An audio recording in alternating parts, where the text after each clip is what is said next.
ओम शांती. तर आता आपण ह्या ओवीमध्ये ज्ञानयोग झाल्यानंतर बुद्धियोग हा खूप महत्त्वाचा सब्जेक्ट इथं चाललेला आहे. तर आपण बघतो की आपल्या जीवनामध्ये जितक्या अधिक कामना आहे, जितक्या अधिक इच्छा, तितका आपला जो बुद्धियोग आहे हा अस्थिर झालेला असतो. ज्या वेळेस कोणतीही जीवनामध्ये इच्छा राहत नाही त्यावेळी तो व्यक्ती स्थितप्रज्ञ योगी म्हणून ओळखला जातो. तर इथं आपण जर बघितलं, श्रीकृष्ण अर्जुनाला सांगतात की जो व्यक्ती स्थितप्रज्ञ योगी बनतो, कोणाला ओळखायला पाहिजे की हा योगी स्थितप्रज्ञ योगी आहे? ज्या व्यक्तीच्या जीवनामध्ये त्याचा बुद्धियोग एक परमात्म्याशी एकनिष्ठ होऊन जातो, त्यावेळेस त्याला जीवनामध्ये निंदा, स्तुती, मान, अपमान, चांगलं, वाईट, फायदा, नुकसान, ह्या ज्या गोष्टी आहे ह्या गोष्टींमध्ये तो विचलित होत नाही. त्याचा बुद्धियोग परमात्म्याशी जुडलेला असल्यामुळे तो ह्या गोष्टींमध्ये एक समानतेचा अनुभव करतो. त्याला ह्या नश्वर वस्तूंप्रती, पदार्थांप्रती अनासक्ती निर्माण झालेली असते. आणि हा जो अनासक्त जो भाव आहे जीवनामधला, हा त्याला एक सुखाचा अनुभव करतो. आज जीवनामध्ये आपण बघतो की व्यक्ती थोड्या गोष्टीमध्ये उत्तेजित होतो, क्रोध करतो, कारण तो कुठेतरी ह्या संसारामध्ये व्यक्ती, वस्तू, पदार्थ यांच्याशी जुडलेला आहे. आणि जुडलेला असल्यामुळं वस्तू पदार्थामध्ये परिवर्तन झालं किंवा त्या जर खालीवरती झाल्या तर लगेचच व्यक्तीची जी स्थिती आहे ती अप डाऊन होण्यास सुरुवात होते. म्हणून कर्म करत असताना, कर्मयोगी बनत असताना आपला जो बुद्धियोग आहे, कारण बुद्धी निर्णय घेण्याचं कार्य करते आणि ज्यावेळेस त्या निर्णय घेण्याच्या कार्यामध्ये ती एकदम स्थिर होऊन जाते, त्यावेळेला मन एकाग्र होते. मनाची एकाग्रता, बुद्धीची स्थिरता आणि संस्कारांची शीतलता, ह्या तिन्ही गोष्टी ज्यावेळेस व्यक्तीच्या जीवनामध्ये प्राप्त होतात त्यावेळी तो स्थितप्रज्ञ योगी म्हणून ओळखला जातो. आता काही लोक याविषयी विचार करत असतील की एवढ्या भानगडी करण्यापेक्षा आपल्याला जेवढं जमल तेवढंच ठीक आहे. म्हणून काही व्यक्ती हे करण्याचा नादच सोडून देतात. ज्याची जेवढी बुद्धीची पात्रता तेवढं तो घेतो, बाकीचं सोडून देतो. परंतु जर जीवनात तुम्हाला मोठं व्हायचं असेल तर म्हटलं जातं की टाकीचे घाव सोसल्याशिवाय मोठेपण येत नाही. त्या म्हणीप्रमाणे जीवन जर मोठं बनवायचं असेल तर हे सर्व काही आपल्याला सोसावं लागतं. मग जर हे सर्व सोचून जर एखादा जर मोठा बनला आणि तुमच्यामध्ये ते सहन करण्याची ताकद नसेल तर जो व्यक्ती बनला त्याच्याविषयी तुम्हाला ईर्ष्या होता कामा नये. परंतु आज समाजामध्ये जर आपण बघितलं तर आपल्याला जमत नाही म्हणून दुसऱ्यांना पण करून द्यायचं नाही, त्याच्यात कुठंतरी त्याला मागं खेचायचं. ही जी एक वृत्ती बनलेली आहे ती आपल्याला जीवनात पुढं जाऊन देत नाही. म्हणजे एखादा यशस्वी होण्यासाठी प्रयत्न करतोय पण त्या प्रयत्नामध्ये पण त्याला कुठंतरी पाडून मागं खिंचायचं. एखादा जर कष्ट करून धन मिळवतोय, गाडी घेतोय, पुढं जातोय, त्याविषयी पण ईर्ष्या निर्माण करायची, स्वतः कष्ट करण्याची पण तयारी ठेवायची नाही. अशा वेळी तो व्यक्ती जीवनात फक्त दुसऱ्यांविषयी ज्याला जळाऊ प्रवृत्ती आपण म्हणतो, ती जळाऊ प्रवृत्ती त्या स्वतःला पण जाळते. दुसऱ्याचं काही नुकसान होत नाही, परंतु दुसऱ्याची प्रगती बघून एक मनामध्ये जळणं म्हणजे जीवन जगत असतानाच स्वतःला कुठंतरी आत्मविडंबना पैदा करून जीवनाचा जो वेळ आहे तो व्यक्ती कसा तरी काटत असतो. म्हणून इथं आपल्याला बुद्धियोगाविषयी समजून सांगताना माऊलींनी खूप छान शब्दामध्ये वर्णन केलेलं आहे की त्याप्रमाणे इहलोकाचे सुख नाहीसे न होता मोक्ष अंतरत राहत नाही.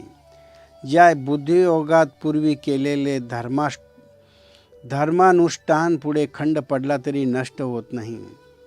कर्माच्या आधाराने वागणूक ठेवावी, परंतु त्या कर्मापासून होणाऱ्या फलाची इच्छा धरू नये. जसा पंचाक्षरी भूतापासून बाधा पावत नाही, त्याचप्रमाणे कर्मफलाच्या ठिकाणी आसक्ती न ठेविता निराभिमान बुद्धीने कर्म करण्याची सतबुद्धी ज्याला प्राप्त झाली आहे त्याला जन्म मरणाची उपाधी बाधा करत नाही. ज्या बुद्धीला पाप पुण्याची बाधा नाही, जी अतिशय सूक्ष्म असून निश्चल आहे आणि सत्व रज तम हे तीनही गुण जिच्यात प्रवेश करत नाही. अर्जुना, अशी जी सतबुद्धी ती पुण्याईनं थोडीशी जरी एखाद्याला प्राप्त झाली तरी ती सर्व संसार भयाचा नाश करते.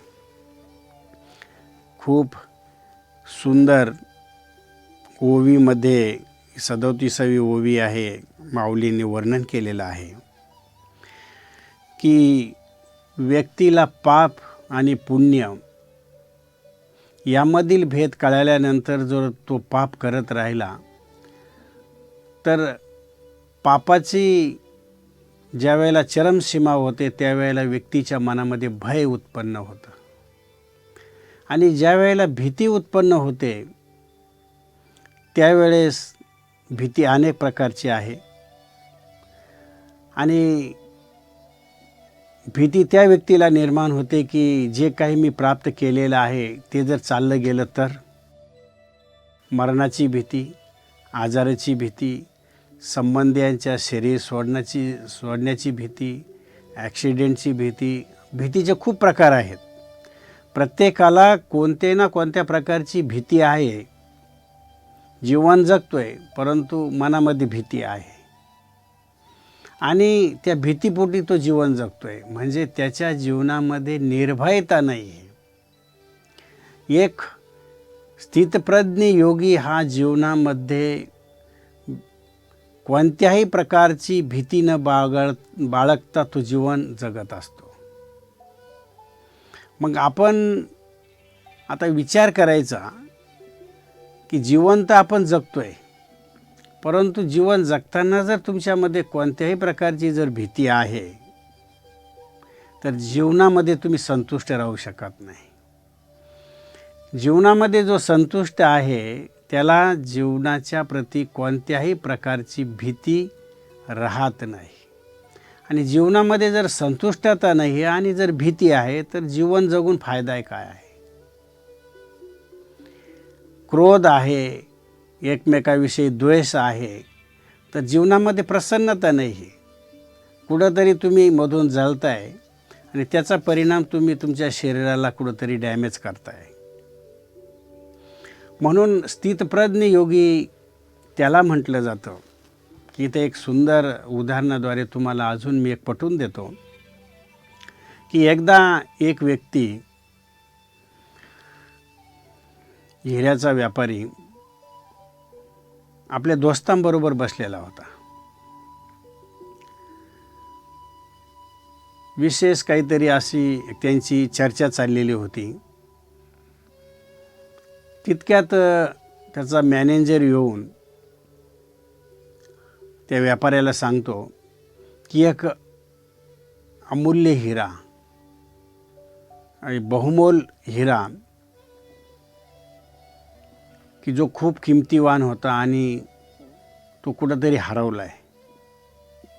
ही बातमी ज्यावेळी त्या व्यापाऱ्याला तो सांगतो त्यावेळी जी काही विशिष्ट त्यांची गंभीर चर्चा चाललेली होती कोणत्या विषयावर, मॅनेजरनं ही बातमी सांगितल्यानंतर त्या व्यापाऱ्याच्या चेहऱ्यावर कोणत्याही प्रकारचा हावभाव किंवा काही हरवले म्हणून चिंतेची रेखा नव्हती. तर तो व्यक्ती, तो व्यापारी त्या मॅनेजरला सांगतो, ठीक आहे. पुन्हा त्यांची चर्चा चालू होते. मॅनेजरनं सांगितलेल्या गोष्टीचा किंचितही त्या व्यक्तीवर परिणाम झाला नाही. थोड्या वेळानंतर पुन्हा मॅनेजर येतो आणि व्यापाऱ्याला सांगतो की तो हिरा खूप काही शोध घेतला, एका ठिकाणी तो पडलेला होता, हिरा पुन्हा मिळाला. पुन्हा सांगितल्यानंतरही व्यापाऱ्याच्या चेहऱ्यावर कोणत्याही प्रकारचं, ज्याला आपण म्हणतो की एखादी गोष्ट ऐकल्यानंतर हावभाव बदलून जातात, असे कोणत्याही प्रकारे हावभाव बदलून गेलेले नव्हते. त्यावेळीही व्यापारी सांगतो की काय हरकत नाही, ठीक आहे. तर त्याच्याबरोबरचे असणारे जे काही त्याचे दोस्त होते ते त्याला विचारतात की आम्ही निरीक्षण केलं की मॅनेजर आला आणि मॅनेजरना दोन्ही गोष्टी सांगितल्या की पहिल्या ज्या वेळेला तुला एक समाचार दिला की हिरा हरवला आहे, त्यावेळी तुझ्या चेहऱ्यावर कोणत्याही प्रकारचे हावभाव नव्हते. दुसऱ्या वेळी हिरा ज्या वेळेला सापडला त्यावेळीही तुझ्या चेहऱ्यावर कोणते हावभाव नव्हते. तर त्यावेळेस तो व्यापारी आपल्या दोस्तांना खूप छान संदेश देतो की जीवन जगत असताना ह्या गोष्टी जीवनामध्ये येतच असतात. कधी फायदा होतोय, कधी तोटा होतोय. हा जो क्रम आहे सृष्टीचा, हा परिवर्तनशील आहे. आणि यामध्ये जर मी स्वतःच्या स्थितीला जर खालीवर करत गेलो आणि परिस्थितीला आपल्यावर जर ओढून घेत गेलो तर मी जीवनामध्ये सुखापेक्षा, आनंदापेक्षा दुःखाचा अनुभव जास्त करेल. म्हणून गोष्टींचं जाणं येणं हे चालूच असतं, परंतु माझी जर स्थिती जर गेली तर तिला पुन्हा प्राप्त करण्यासाठी कितीतरी वेळ मला खर्च करावा लागेल. म्हटलं जातं की एकदा जरी तुम्ही क्रोध केला तर त्या क्रोधाचा परिणाम शरीरावर कितीतरी घंटे टिकून राहतो. म्हणजे एकदा केलेला क्रोधाचा परिणाम आपल्या शरीरामधील आपल्याला इतका तो त्रासदायक ठरतो की आपले हार्मोन्स, आपल्या नलिका, आपले आंतरिक क्रिया या सर्व गोष्टींना तो हळूहळू परिवर्तन करत जातो. पुन्हा त्या स्थितीमध्ये येण्याकरिता कितीतरी काळ लोटला जातो. मग विचार करा की जर एकदा क्रोध केल्यानंतर, एखाद्यावर रागावल्यानंतर तो मनस्ताप आपल्याला कितीतरी तास आपले वाया घालवतो.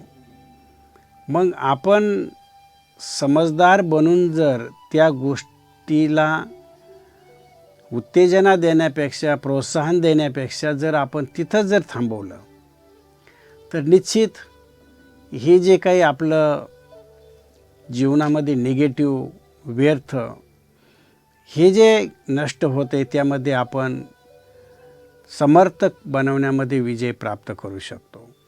म्हणून खूप सुंदर प्रकारे माऊलींनी वर्णन केलेलं आहे की किती जीवनामध्ये बुद्धियोग आपला स्थिर राहतो. आणि त्या स्थिर योगामध्ये इथं 3 शब्द जे वापरलेले आहे की सत्व, रज आणि तमो. म्हणजे प्रत्येक गोष्टीच्या ह्या 3 अवस्था आहेत, सत्वप्रधान, रजोप्रधान आणि तमोप्रधान. तर यामध्ये जर आपण बघितलं तर जे स्थितप्रज्ञ योगी असतात, स्थितप्रज्ञ योगींच्या जीवनावर ह्या 3ही गोष्टींचा परिणाम होत नाही. सत्वगुणांचा पण नाही, रजोगुणांचा पण नाही आणि तमोगुणांचा पण नाही. मग त्यावेळेस त्या व्यक्तीची जी स्थिती आहे, आपण गौतम बुद्धांच्या जीवनामध्ये पण बघितलं आहे किंवा प्रजापिता ब्रह्मा यांच्या जीवनामध्ये पण आपण चरित्रामध्ये पण ते आपल्याला आढळून आलेलं आहे की त्यांना खूप काही आलंय, प्राप्त झालंय आणि ते एकदम खुशीनं समावले नाही, असं कधी जीवनामध्ये त्यांच्यात दिसलं नाही. किंवा जीवनामध्ये सर्व काही गेलंय, जे होतं ते पण गेलंय आणि म्हणून ते हताश झाले, असं पण कधी त्यांच्या जीवनातून दिसलं नाही. म्हणजे वास्तविक आपण जर बघितलं तर जीवन जगत असताना जे काही तुम्ही प्राप्त केलेलं आहे, प्राप्त तुम्हाला झालेलं आहे, ते जर आज ह्या क्षणाला जर कोणी नेलं किंवा नष्ट झालं, तरीही तुम्हाला तुमच्या जीवनामध्ये त्या गोष्टीचा अफसोस नको आहे की ही गोष्ट माझ्या जीवनातून चालली गेली, मला ती पाहिजे होती, आता मी कसं करणार.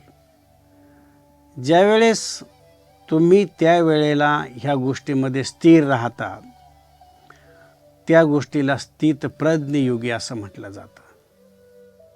मग स्थितप्रज्ञ योगी अर्थात बुद्धीची जी स्थिरता आहे, ती स्थिरता आपल्याला प्राप्त करता आली पाहिजे. म्हणून अर्जुनाला जे वारंवार श्रीकृष्ण उपदेश देतात, समजांनी जी समजावून सांगतात की ही जी तुझी सद्बुद्धी आहे, ह्या सद्बुद्धीनं तुला जर जीवनात थोडी जरी पुण्याई लाभली, थोडी जरी एकाग्रता लाभली, तरी संसारामध्ये असणारे जे काही भीती आहे, या सर्व भीतींचा तू नाश करू शकतो. म्हणजेच खूप छान आणि सुंदर याचा आपण विस्तार करत आपल्या दर्शकांना सांगतोय की खरोखर एक एक शब्द हा अमृतासारखा आहे. ज्याप्रमाणे दिव्याची ज्योत लहान असूनही तिचा प्रकाश मोठा पडतो, त्याप्रमाणे जीवनामध्ये जर सद्बुद्धी असेल, थोडी जरी असेल, तरी ती सद्बुद्धी लहान नाही, परंतु जीवनामध्ये तू खूप काही कमवू शकतो. हे अर्जुना, जे ज्ञानी आहेत